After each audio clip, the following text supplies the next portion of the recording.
Today we're going to talk about measures of central tendency. The first thing we should discuss is what the word average means. So here we have a little example here that says the average travel time to work in the US is 25.4 minutes.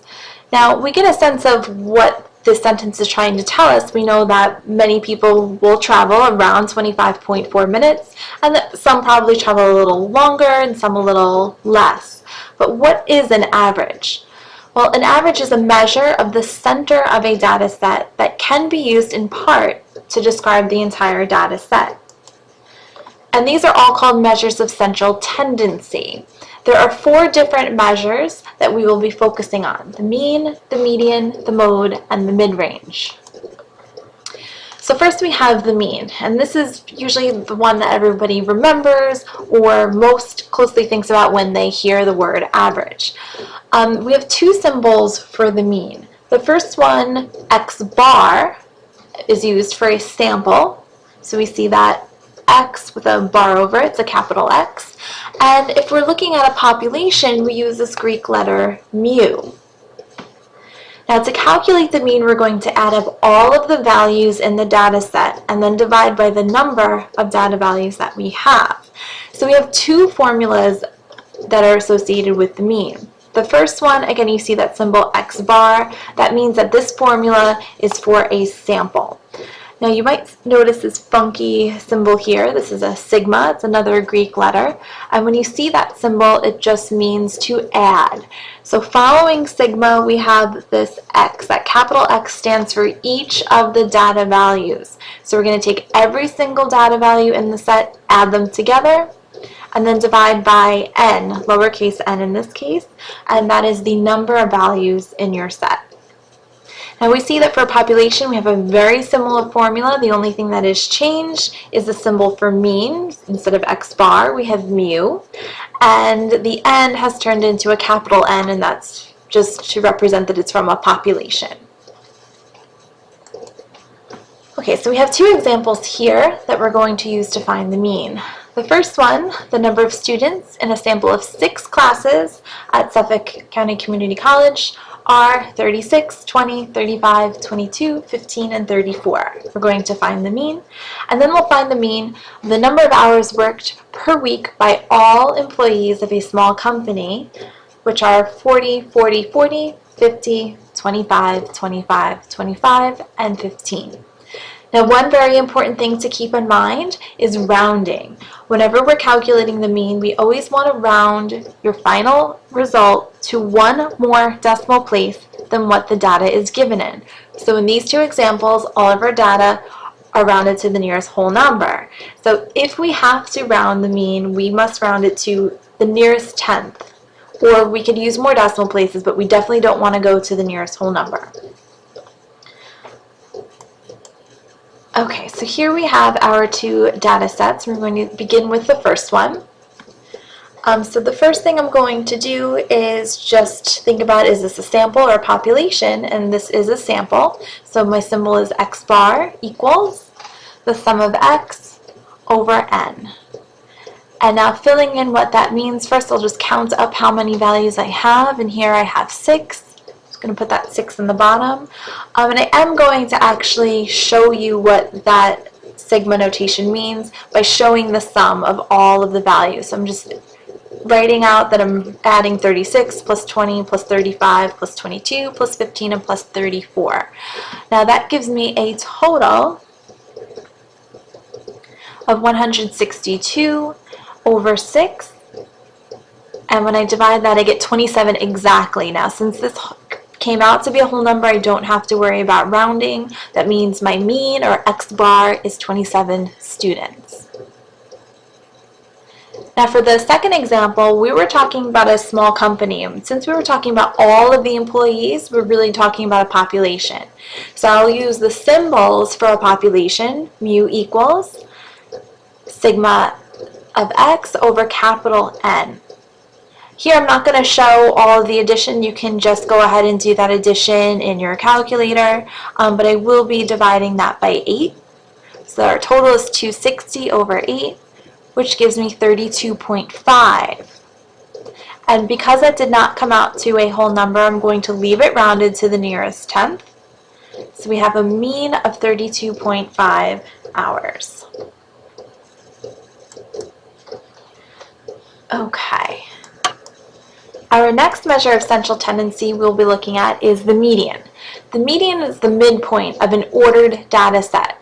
So the first thing we're going to do is put all of your values in order from least to greatest, and then we're just going to locate the value in the center. Now, if there's an even number of data values, you'll have two values in the center. So what we'll do is we'll take those two values and we'll calculate the mean. But once again, if we need to round, we have to go to at least one more decimal place than our data set. So we have these two examples here. The first one is a list of the number of complaints of identity theft for 7 cities in 2002. And the second example is the number of suspensions for 8 school districts. We will be finding the median for both of them. So the first thing that I'm going to, here I have the same data sets that you just saw. Taking a look at number 1, the very first thing I want to do is put these values in order from least to greatest. Now take some care when you're doing this, because you don't want to leave out any of your data values and you don't want to write one more than once. So I always count up the values after I write them out just to make sure I don't have less than I need or more than I need. After I do that, I just want to locate the one in the center. I'm just going to start crossing off one from the bottom, one from the top, until I only have one. And that gives me, in this case, 200. So the median for this example is 200.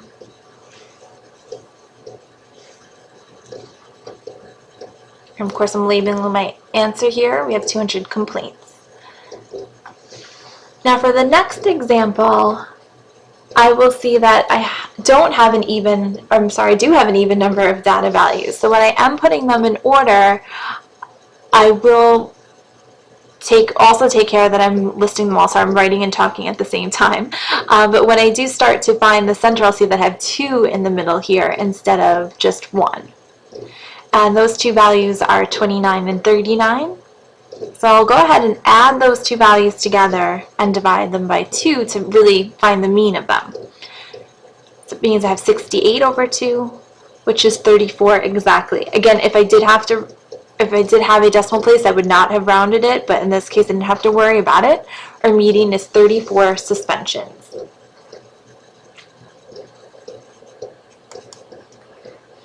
Okay. So on to our next measure of central tendency. Here we have the mode. The mode is the easiest one to find, and that's just because we can do it just by looking at our data set. So here we're just looking for the value that occurs the most often. So there are a couple of things that can happen when we're looking for the mode. The first thing is that there could be no mode, which means there's no value in the set that occurs more than once. We could have exactly one mode, which means our set is unimodal, which means there's one value that occurs the most, or we can have 2 modes, a bimodal set. And that means that each of these 2 values occurs the same number of times. Now, if we have more than 2 modes, we say that our set is multimodal. And again, however many we have, if there are 3 modes, 4 modes, they all have to occur the same number of times. That's important. Okay, so here we have 3 examples of finding the mode. So for the first one, we have a data set with several values, and we're just searching for the one that occurs the most. So take a moment and see if you can find the one that occurs the most. And you'll see that we have 18 occurring 3 times, and also 12 repeating, but that 12 only occurs twice. So in this case, our mode is 18. Okay, even though 12 appears more than once, it doesn't appear the most.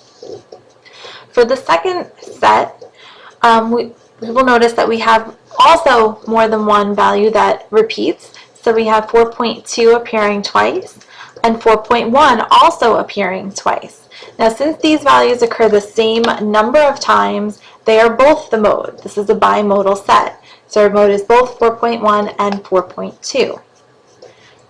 For the third set, take a look carefully, see if you can find any that repeat.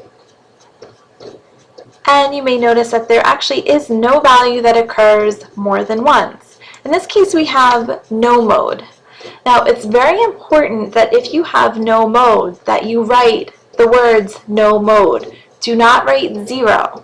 Because if you write 0, that implies that the number 0 is appearing in your set the most. And the number 0 does not appear anywhere in this data set, so we don't want to have any confusion. Okay, the final measure of central tendency that we will be looking at is called the midrange.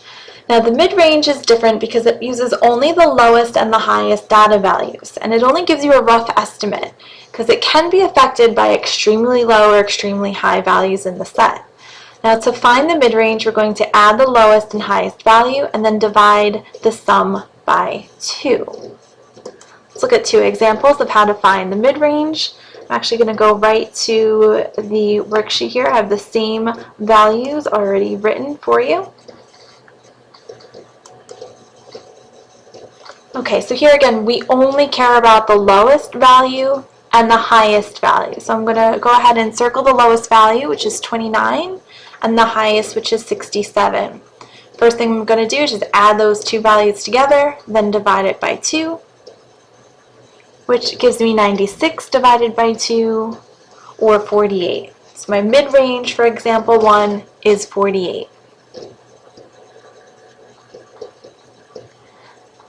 Now for the second example, again, process is the same, looking for the lowest, which is 10, and the highest, which is 41.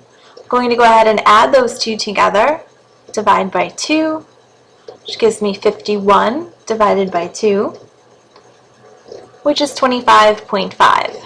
Once again, rounding here, I'm not going to round that to 26. I want to keep it at least one more decimal place than my data values. So my mid-range here is 25.5. Now there's just one thing I want to point out about that last example. If you notice, most of the values are pretty much around the same value. We have 10, 13, with the exception of 41, 17, and 19. So without that highest value, 41, we're between 10 and 20. So all those values are kind of close together. That 41 is much higher than the other values that you see.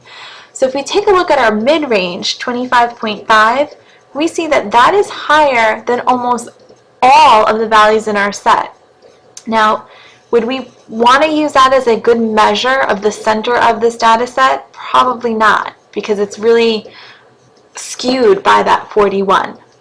Whereas if you look in the previous example, that 48, is about in the middle of the values that you see here. It is lower than 2 of them, and it's higher than 3 of them. So it's a lot better of an estimate than what we had. Okay, so I hope you enjoyed your quick lesson on measures of central tendency. Of course, any questions you should address to me immediately. These are just a few examples. We'll be talking about this, especially the mean, we'll be talking about much more in class.